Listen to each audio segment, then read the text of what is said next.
Jazzcast Pros. If you were with me last week, you know our conversation centered around honoring first responders and providing them sleep tips despite demanding schedules.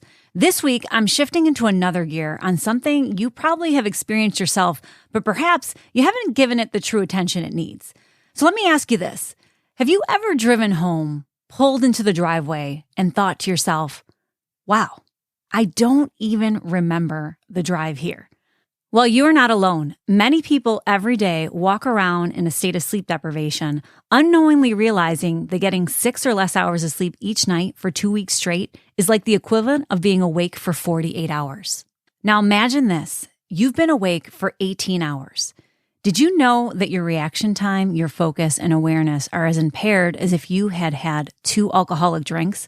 It's like the equivalent of having a blood alcohol level of 0.05%. And staying awake for 24 hours? Well, it's like you're driving with a 0.10 blood alcohol level, which is far beyond the legal limit in every state. You're exhausted, and so is your brain. Drowsy driving isn't just about feeling a little tired. What it means is that it's just as dangerous as driving under the influence. It's a silent threat, one that creeps up on you after long hours, late nights, and all-nighters. So today, I'm shining the light on why sleep deprivation behind the wheel is a deadly gamble and how you can protect yourself and others on the road. Let's get into it. Welcome back to the Doze Podcast, the short and sweet of what you need to know to transform your sleep. Here, we dive into the essentials of sleep because quality sleep isn't just about feeling energized. It's about keeping yourself and those around you safe. I'm your host, Soda Kuczkowski, your trusted sleep coach and guide, dedicated to helping you get your best sleep no matter your circumstances. And today, I'm going to be focusing on a serious issue, drowsy driving, and the very real safety risks of poor sleep. Not sleeping well isn't just about grogginess. It impacts your reaction time, the likelihood of you getting into an accident, your focus, your delay in reaction, and your ability to stay safe on the road. In this episode, we'll uncover the science of sleep's impact on driving, explore the dangers of drowsy driving, and share some practical tips you can take to protect yourself and others. As we mark National Drowsy Driving Prevention Week, there's no better time to talk about this often underestimated danger on our roads and what each of you can do to avoid becoming a drowsy driver. Now, drowsy driving is much more than feeling a little tired behind the wheel. It poses a severe risk to not only the driver, but everyone sharing the road around you. Each year, drowsy driving accounts for thousands of accidents, injuries, and unfortunately, fatalities. Unlike many other public safety issues, drowsy driving can often be hard to spot until it's too late. So what makes drowsy driving so dangerous? Well, for one, research shows that 6 in 10 drivers, around 62%, have driven while so tired they could barely keep their eyes open. That's an estimated 150 million motorists here in the United States struggling to stay awake and alert while behind the wheel. And just like alcohol, sleep deprivation affects your response time, situational awareness, your judgment, making drowsy driving as dangerous as driving under the influence. One of the most dangerous aspects of drowsy driving is something known as a microsleep. These are these brief, unintentional moments of sleep that last just a few seconds. In those few seconds, a driver can drift out of their lane, miss a traffic signal, or fail to react to an obstacle on the road. At highway speeds, even a 4 to 5 second microsleep can cover the length of an entire football field. The danger to both personal and public safety is enormous. And what makes microsleeps especially concerning is that they're unpredictable and uncontrollable. Your brain simply reaches a point where it simply shuts down regardless of your attempts to stay alert. Even if your eyes are open, your brain could be slipping in and out of microsleeps, making it just as dangerous as nodding off completely. Recognizing the signs of drowsy driving and taking them seriously is essential to staying safe. It can be challenging to admit when you're too tired to drive. But ignoring these signs can be deadly. Blinking frequently, struggling to keep your eyes open, drifting out of your lane, or having trouble remembering the last few miles, those are all red flags. And if you're actually nodding off at the wheel, it's time to pull over. Drowsiness impairs your reaction time, judgment, and situational awareness, as I had stated, making it incredibly dangerous to drive. And if you've tuned in previously, you may have heard me speak to this, on previous interviews. Over the years, it's a disheartening fact, but I know a handful of doctors and individuals who have fallen asleep behind the wheel. One in particular was a dentist that I interviewed who had an accident and afterwards dedicated his life to providing sleep education and an alternative option to the traditional mask to make sure people get the sleep they need. Another one was earlier in my career, and it was a doctor who flipped her car while driving home from an overtime night shift at the emergency room. And only a few years ago, I met a mom who lost her young son to a driver who fell asleep behind the wheel on the way home from work during the day after an overnight shift, which, resulted in loss of life. Drowsy driving is arguably worse than drunk driving because if you're asleep, there is no reaction. Which is why, although the week is dedicated to education and awareness around it, it's so important to have this conversation on an ongoing basis and address it, as upwards of 27% of our workforce is actually engaged in shift work outside that traditional 9 to 5, which poses one of the greatest risks to safety to not only yourself, but those around you.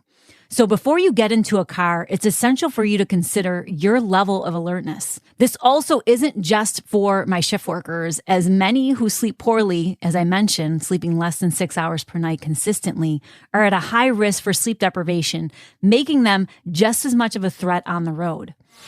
So how do you tell if you're too tired to drive? Well, there are a few crucial questions to assess whether you are fit to drive, right?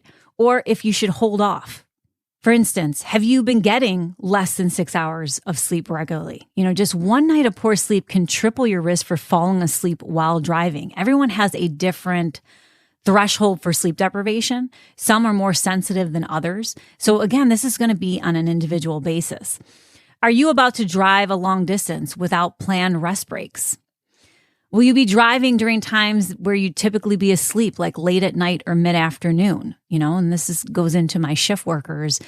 And it's, again, something that I say often. If you fail to plan, you plan to fail, right? Are you taking medications that might make you sleepy, like antihistamines, antidepressants, or cold tablets? A lot of times they have the warnings on the packages about these types of things. And depending on your sensitivity, you really want to take that into account. Are you juggling more than one job, or does your job involve night shifts or irregular hours? Especially for those who might work more than one job, right? You might not have enough time for sleep, but taking the time to assess whether or not you should be behind the wheel is, again, that matter of safety. Have you been working over 60 hours a week? A packed schedule can increase your risk of drowsy driving by upwards of 40%. And have you even had a small amount of alcohol? Combined with fatigue, alcohol can quickly impair your alertness, even at low doses. So if you answered yes to any of these questions, it's time to stop and reconsider before getting behind the wheel. When you're too tired to drive, nothing is more important than making sure that you don't put yourself or others at risk. Drowsy driving is more than just a personal risk. It's a public safety issue, and it leads to over 50,000 injuries each year in the United States alone. Working the night shift, for example, raises your risk of drowsy driving crashes nearly 6-fold. Stress, lack of quality sleep, long irregular work schedules, and lifestyle changes are all contributing factors to fatigue. So you want to make sure that you're recognizing the risk factors and the impact they can have on your driving, because it's essential. So how can you avoid these dangerous situations? Well, there are several steps you can take to reduce the risk of drowsy driving, whether you're preparing for a road trip, tackling your daily commute, or heading home after a long shift. First, prioritizing quality sleep, meaning how well you sleep. The best defense against drowsy driving is getting enough restorative sleep each night. The recommendations are 7 to 9 hours, but as I had mentioned, the correlation is less than 6 hours per night consistently. That's where the risk factors increase exponentially. So you want to establish a consistent sleep schedule to support your natural sleep-wake cycle. Your body relies on this structure to maintain alertness and to manage your energy levels. You want to take breaks on long drives. If you're on a road trip or a long journey, make it a point to stop every couple of hours. I know a lot of times it's great to want to just push through, but those breaks are really important. Step out of the car, stretch, and get some fresh air. Even just taking a 5 to 10 minute break can help you feel more awake and focused. Use a driving buddy. Whenever possible, travel with someone who can share driving responsibilities. Alternating drivers reduces fatigue and keeps both people alert. You want to avoid heavy meals and alcohol before driving. Large meals can make you feel sleepy, and alcohol, even in small amounts, amplifies drowsiness and impairs your ability to drive safely. We have things like Uber, right? And Lyft. So it really surprises me in this day and age when people get behind the wheel of a car, especially when, they know that they're not feeling at their most alert, whether they've had alcoholic drinks or not, always putting your personal safety first. One thing to be said about that is staying hydrated and making sure that you're snacking lightly to avoid feeling sluggish. Plan ahead to manage fatigue, especially if you're a shift worker. For those who work late or rotating shifts, drowsy driving can be a constant concern. So you want to adjust your sleep environment and routine to maximize the quality, meaning how well you sleep, even if it's during non-traditional hours. And if you're already on the road and you find yourself struggling to stay awake, prioritize your safety. Look for a safe place to pull over and rest. A quick 15 to 20-minute nap can be surprisingly effective at boosting alertness temporarily. But remember, it's only a short-term fix. If possible, get a longer rest or arrange for alternative way home. And if you want to be proactive, before a long shift, plan ahead. Consider strategic naps or a longer sleep period to prepare yourself. Employers can also play a crucial role in addressing drowsy driving, especially in industries where employees drive long hours or work irregular shifts. Workplace initiatives can include educational workshops on the dangers of drowsy driving, promoting fatigue management strategies, and offering flexibilities for employees to take rest breaks. For industries, particularly for truck drivers, first responders, and those in healthcare, it can even mean implementing policies that set limits on hours worked without rest and taking into account someone's commute back and forth, from work to home, because that is often a contributing factor as well. As individuals and as part of a larger workforce, advocating for drowsy driving awareness can be as simple as making sure your colleagues know it's okay to prioritize safety over speed. Encourage people in your workplace or community to recognize the signs of fatigue and understand that choosing to delay or avoid driving when tired can save lives. And also, this last weekend on Sunday, we gained an hour, right? We had the end of daylight saving. So it's important to recognize how this shift affects your sleep patterns and consequently your driving alertness. When we fall back an hour, many people experience disruptions in their circadian rhythms, leading to increased drowsiness during typical waking hours. And this transition period can heighten the risk of drowsy driving incidents. There have been ongoing discussions about making daylight saving time permanent to eliminate these biannual disruptions. In the spring, it is far much more worse. We see an increase in traffic fatalities and heart attacks by 25%. When we gain that hour, it isn't as taxing.